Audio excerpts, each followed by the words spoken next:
Il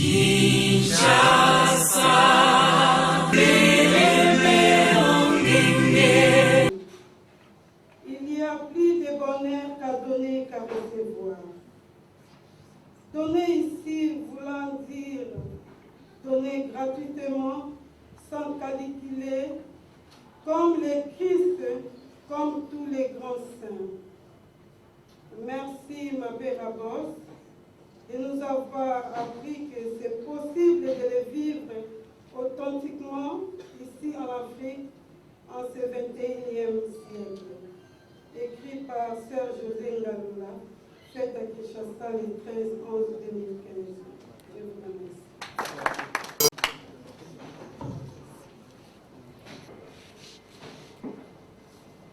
Merci à la sœur qui a parfaitement lu le texte. Maintenant, Gabriel, repose-toi. Je sais que... Un tout petit peu, avec le clan Sainte-Agathe.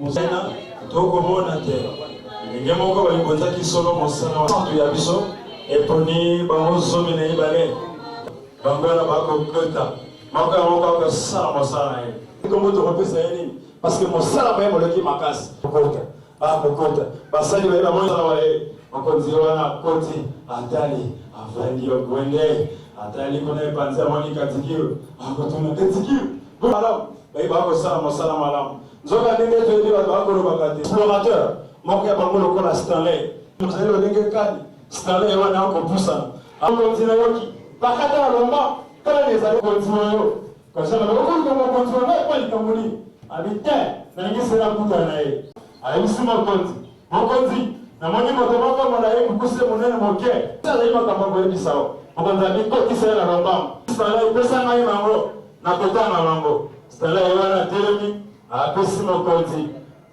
nsima na ye atondi mpe mokonzi ye wana asimi nzela ye asoki na ye mokonzi avandi katikilo motema mokovimba zambi ye makambo losambo pene balingi koyoka yango te mokonzi akotela bakosola bango mibale oyo nzela akotinda baye baye nsima nzokande mokonzi wana avandi ongwende ya ye moto moko aye kotala ye akomana akobeta mpe koki mokonzi atuni makei nini mpo ya ngai lisusu abengi lisusu mokasa yaka bakata lombango nani akotia makeyele kuna lisusu mokazanga ye wana mama ipo akobete ekutia kasi ozali ndako ya yo te ziki mpona namoni epo ya ngai te poni yo abina ye malamu mokonzi apesa esika banda te atuni esamani ya kitoko oyeli ngai abi nayebi yo elenge ya ngai wana komona komona ye mokasa nalingi takoma mosali na boko ya basali bayo mokonzi abi asolola mpona ona koboya eloko te alimukasa iyaka na tala yo pusana alibaruka na ye ngumama moke seka na tala wana abina ndingi mpenza ya solo yuko kosala mosala ndako ya ngai mukasa bina kokoka mokonzi abelakisa ngai pake na yo yona tombola tie pake mokonzi kozali mosali makasi mpenza tosala pene wa ngai yaka kokona kozala pene wa ngai mpenza si otango wana mokonzi atali katikio atali mpe bangolongolo mosusu abi ekolo ya ngai komena basali ebele kasi tika zinabenga bango moko na bakonzela kosala bakosala atala lombango abi kagwa ayikowa kubekala ngai kagwa na lombango bongo oyo na pusali pene azwi kagwa akoya na ye ayikowa namoni epaka layani te sebongo ayona mpe akobele ayikowa ozalaka na ye mpe olakisa ye mosala oyoki ngai malamu abi iyo mokonzi toloki yo abali kuna abali mpe konzaki abikonzaka waka lokozali mwana malamu mpenza bamwanya motondo na moto yobi malaiso okotala ndako wana lobomaka koyoka kolia malamu wana mpenza otengelamo malamu toyokani abi iyo nayoki yo mokonzi abengi mpe sebungao abi sebungao pusana abi okomi makasi ozali se lokola sebunkuma mpenza yo okobanda kotengela bato banso basalaka mosala tobengi bongo esclave so ka ko sa mosala malamu te ko mama yo wate ko o tinga malamu abidio ataripe kuna biwanga yaka yo kwanye tondo na motopenza abumuni banda ko te ba bulani yo ko legi la mama malamu patela bulani bomuna ko tate ba yesu ta mo susu ko na sigo kuna o za mona mo o tinga abia yo malamu abaki kuna atali ali mwana wa bolinga o baira kia mokasa ayi mokasa yaka ayo zina sai penza yo okozala mokonzi bakolongolo wana nyonso ndako olobi ro mobimba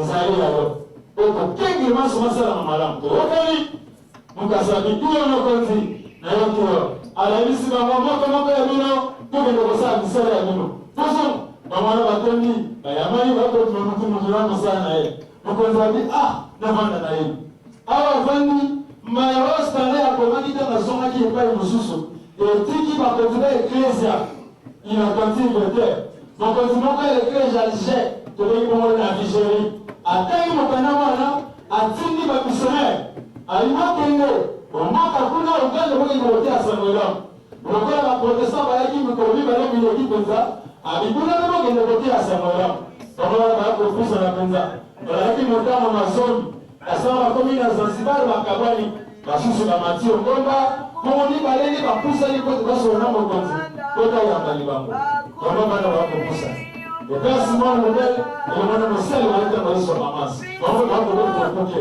tobengi ya banganga nzambe mpenza kokokokoso makelele nani susu kuna abikele kotana na bango nani yakoluka naye kuna atindika bamukaja kusana kaja mafongolakolo pourquoi tu vas sur les doigts? Parce que nous avons dit, dans ce monde de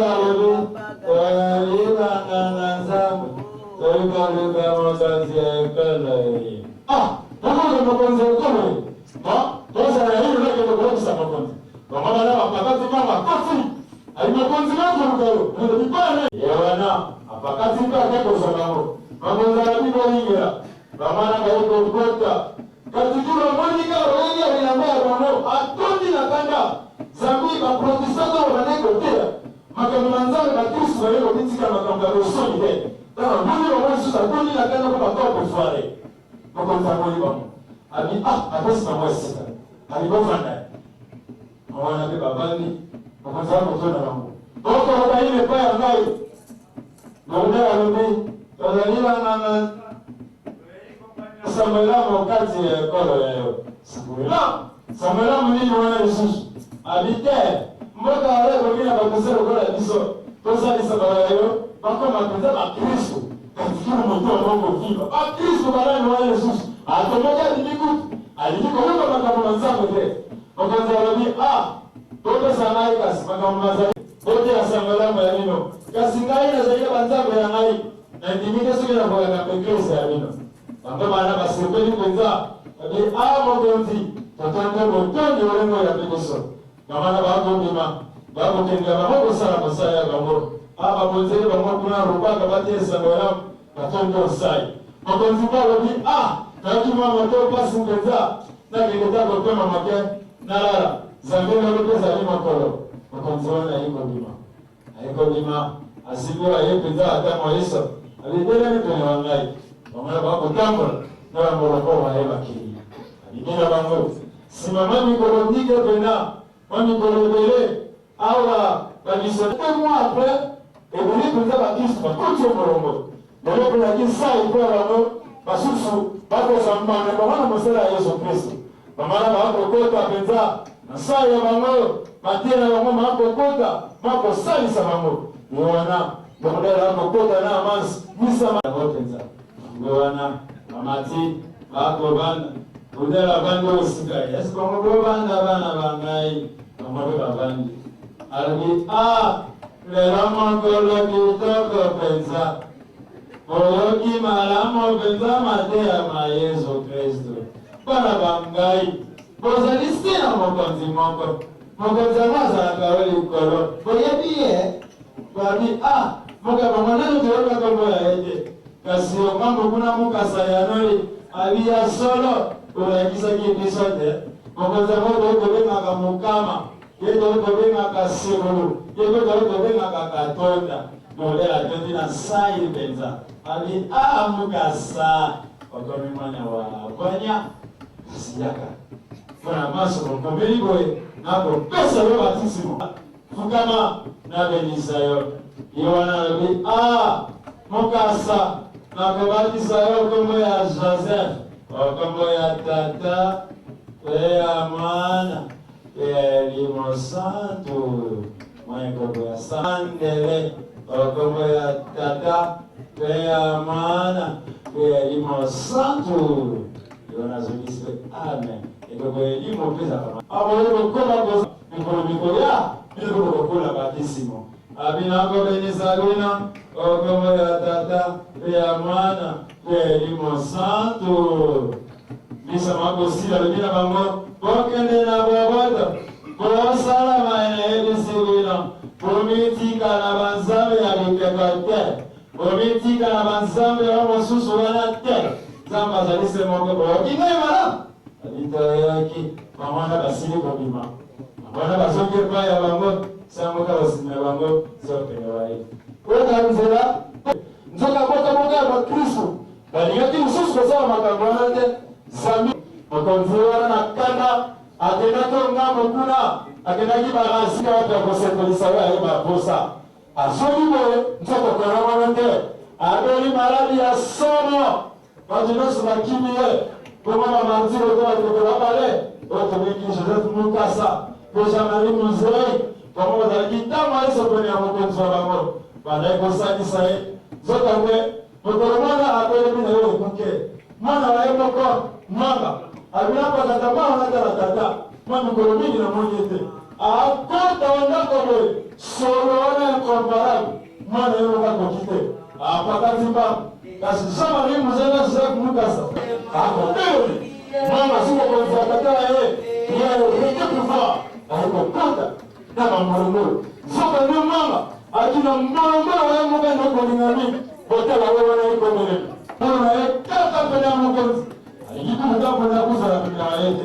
Kumana mwarumuru Kuni na standa Mwatalise kusa na pemena ngai Kumba nisusu na mwana maramu Yona bi mwarumuru ya plani ya peksa Mkonzi atanda mkonzi penako Mbaresu sa kipe na mkonzi wa ngai Ngai na mwana kawara kwa kumutu Odi pena mboka ya maramu Kokosa isa ngai pena kufanya wa maramu Kasi mwani mkolomiwe Na mwana kipana kwa mwenyosu na sali awa Na mwana pesa na kumushupe mkonzi Katika labela nani wana Sedi sika wakumu mpenza Katika lakika prezalite Mpenza tini mwarumuru wa ye Mwarumuru wa mutama Tala biyaka na rama Akata kaboko mwana mukasa Na ina posa na yesu kao Mwarumuru wana kimi mbangu Ako za mukasa Mukasa wana pa yuko mwemu Ako kuta Mpenza hako mwenye na mambo mama na mambo kusa Mpenza pesi yesika mibanda Iwana bangi Mpenza hukuna Mukasa Ngaya misini kobe marole ya Zabio za niku mtu wa ngai Kuna moso zeli kwa tatoa ngai Na yuko pesa wasika wakumu Mkone lo Wakumi mashahuran Wakuna kumfade mwana miso Mwana pralo sango benza Na benzei minangu wa maya kiwatuye Kuna benza kwa samba zelo kwa wawini Mkasa sopeli Kasi aprofite na mkazoka misa lokonzi Habibo konzi Na kisa mamaka salia malamo te Na kidogo Uligenda misa andikitani Oza ina ngambu kuna kota mboka yayo Na kusema yayo Koko nsiboleza ya Kota hoteli yayo Kwa nyeka na masika Sawa msana angele mweza Maso mazali malamu Mkonza nyebi Asi mkasa kasi Mkasa wana bimia kei Zoka nemo konza tika ina kanda Abini katijuru Abini katijuru waka Toni mromo kwa Joseph Mkola mkasa Ako pesa nani mtingo mwazi gina sala Tala mromo Yesus Nzoka ndeka tikiro pali nga mkasa te Aprofite la bila Bawana kumemaki tatawa yote Nyabisa kioni Bako koma yote mkola Naya na mami Tulo maeka Mkonza bitu kumae Mkonza bitu alekisi peni Tulo maeka Mkonza bagi mkasa Mkasa Yaka ya mama Webi mkasa wa maram Keme Kata ya kingo Na yina mwana alisusu te Wakina ya maram Abibiyo Na yaki ya maram Mkonzi wana Abibina ye yeye yuko kambula zaka pesi kidogo yona hapo kene mukasakena kiko samela kula ekelo sambo nzoka damu na mola mapesi midogo kwa nzambe abese je kunyoke amuma mate atani mukasaka sikae abiyo mukasaka okate ndingisi yo yona mukasa okate nako tomaela mukasabi mukotako kumisanai pamba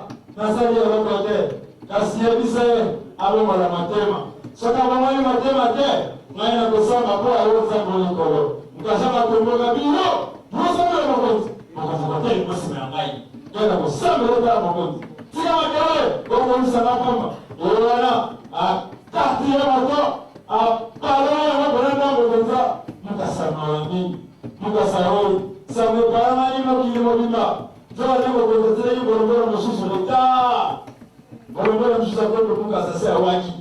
Abi ikamwongoza alizalete. Ndio na roho.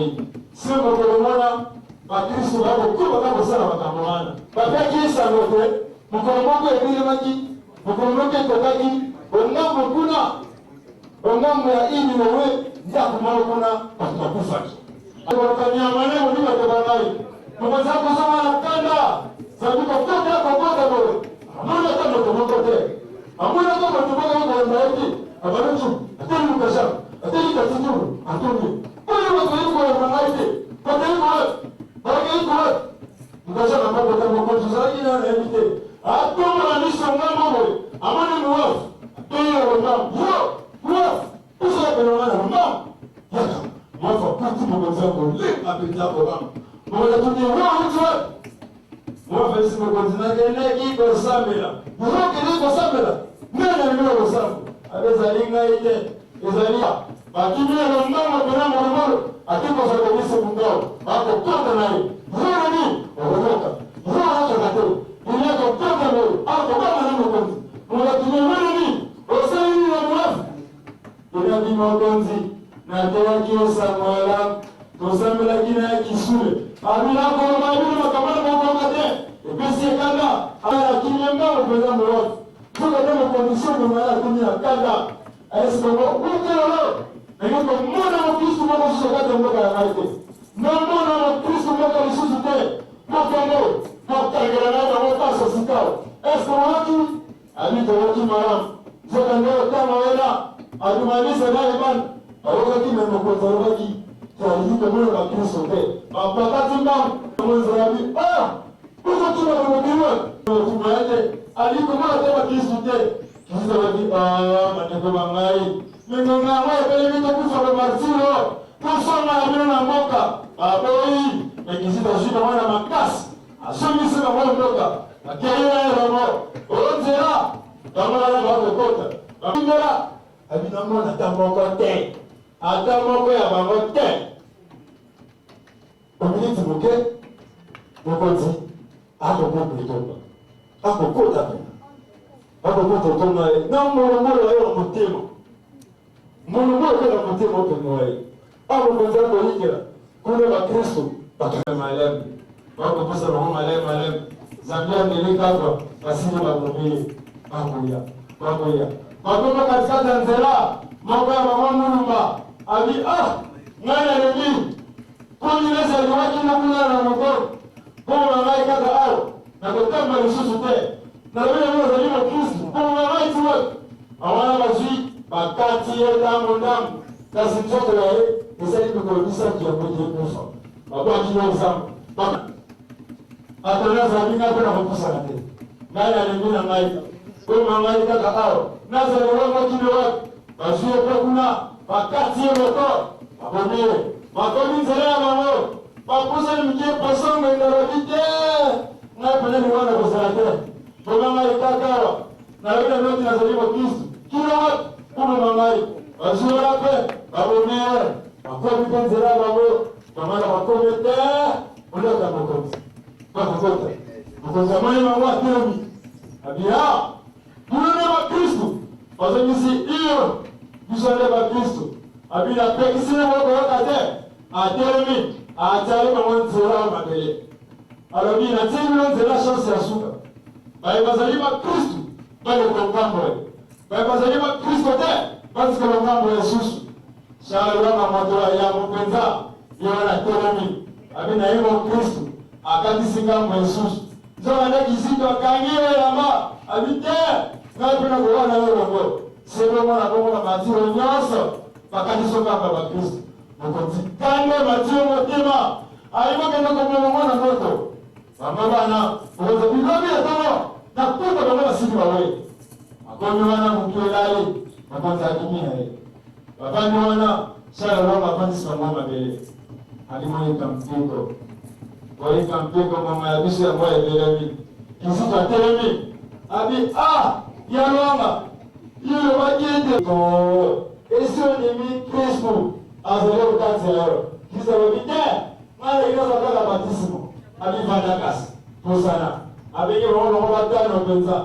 uwelabe kiavira pe masusu wana apemikobatsa babolo kutoena apesi babolo batisimo abinakobatsa bino okongo ya tata to ya mwana to ya limo santo amen babandi botolutani tomoyiwana mokonzakiri atsolobango penza tali bango abinayena bakufite abite namwana bango lisusu te tukuma bango mokomoko otingai malamu iyo mokozabande kwende sala wama telemi moto ya yamu yeme ya telemi abongisi sika na yeme ya lewa abongisi bishele ya malamu alali katiki walika asale wama te abingai na wana kupomae na kutumba na moto aye azumoto ako sopa ya mwana nzoto peta abien zamba na usambelaka pema yete abikisa yote sala wama lani oko sana mazali pamba moto oko sana na nzoto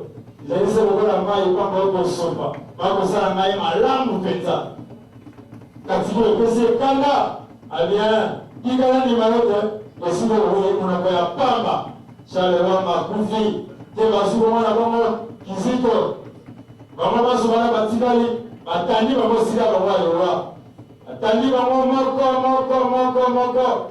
bakomi kotia bango mpe moto batumbi bango te kuntu olimba basili kowa mokonzi wana katikio atomi na sai zoka ya bango moko ya bango akimaki oyo tolingaki chambre musei oyo nzela ya bango nde toyebi lisoyo tozali kobeta bongo panso monsala mpe ya motema basili kowa le 3 juin. Merci beaucoup.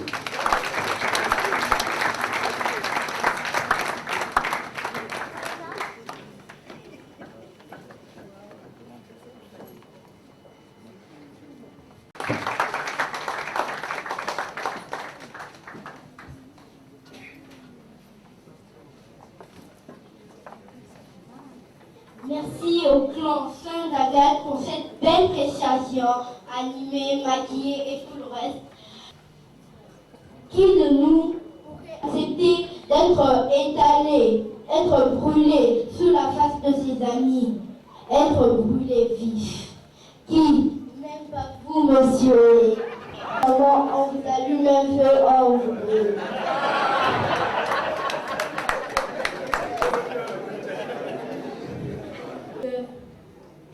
C'est impossible que par la foi. Prions le Seigneur, prions le bon Dieu pour être nous aussi des vrais martyrs en imitant l'exemple de nos saints patrons. Gabriel nous aide à immortaliser la vie d'une personne. Ses écrits, ses conseils, ses illustrations Revivre des moments phares de la vie de notre Mater Apôtre à travers les images. À présent, place à la projection des images.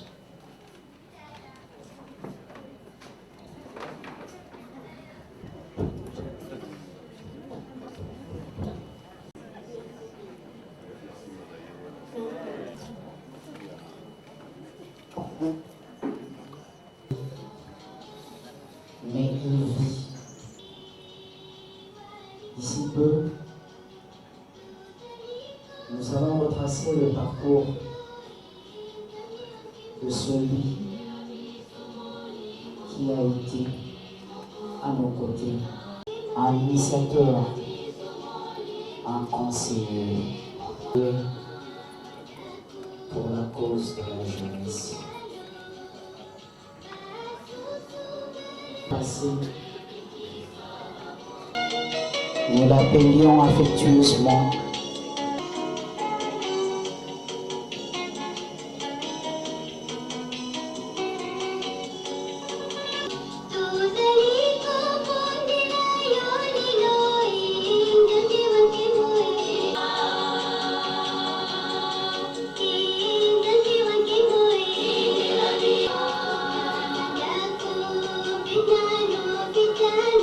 nous sommes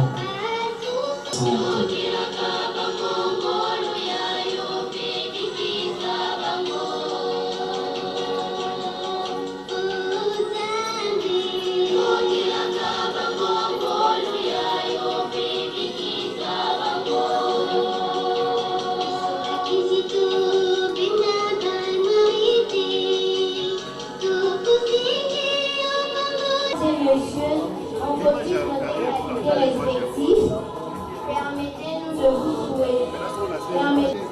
Vous avez informé de la tentative pour être ce rôle-là. Abbé Léonard Santé dit à venir faire le vernissage du livre. Ils ne savent pas mentir. Quand vous dites on vient chercher papa et puis papa dit allez lui dire que papa n'est pas là, l'enfant va aller. Papa dit qu'il n'est pas là. C'est bien ça, nous éduquons bien nos enfants. Félicitations. Donc il n'y a pas aujourd'hui de vernissage de l'ouvrage, mais nous allons annoncer 3 ouvrages. D'abord, ce qui sont l'ouvrage posthume. L'abbé Boss était en train d'écrire un ouvrage. Et il avait demandé qu'on puisse préfacer. Il y a d'ailleurs 2 ouvrages. Le premier, c'est sa thèse de doctorat en théologie morale qui a été envoyée aux éditions Cartala en France pour être publiée. Une économie de la personne humaine. L'abbé Boss voulait qu'on mette la personne humaine au centre de l'économie. Cet ouvrage-là, comme vous connaissez les aléas des éditeurs, a traîné. Mais nous avons repris contact et cet ouvrage va être publié, malheureusement après sa mort. C'est cet ouvrage posthume. C'est le premier. Le était en train d'écrire un 2e ouvrage et quand il est allé à Accra, il a confié les manuscrits, il nous a confié les manuscrits. Les Saint-Paul ont accepté que nous allons publier aux éditions des filles de Saint-Paul.